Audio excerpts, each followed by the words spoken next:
Avoidable red tape. Corporate social responsibility norms, which were originally introduced as a voluntary best practice for large companies, seem to be fast turning into an onerous responsibility for India Incorporated.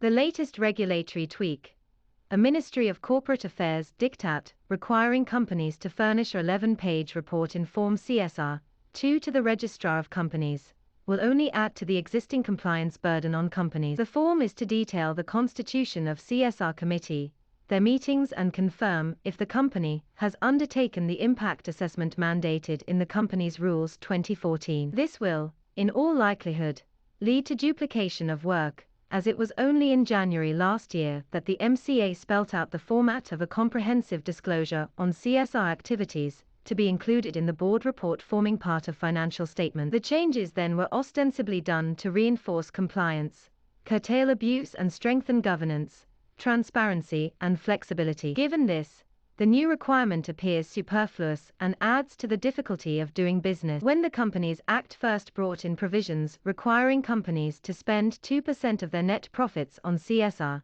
if they reported a net worth of 500 Indian rupees crore or more, or a turnover of 1,000 Indian rupees crore or more, India was only the second country, after Mauritius, to have such provisions, and companies were assured that this would remain a purely voluntary exercise. Firms were only required to state their reasons for falling short if they failed to meet CSR targets in any given year. But the concept of CSR has since then evolved from a purely voluntary and philanthropic endeavour to a mandatory exercise, with the government magnifying both the bureaucratic and legislative oversight on CSR. The law today doesn't just lay down the quantum of profits that companies are expected to spend, but also the list of approved activities that can be undertaken in the name of CSR. It is possible that the government was prompted to act by the fact that the CSR spending of India Inc. fell sharply in 2020 to 21 to about 8,828 Indian rupees crore from a level of 24,688 Indian rupees crore in the previous year. While the pandemic may have been a reason for this,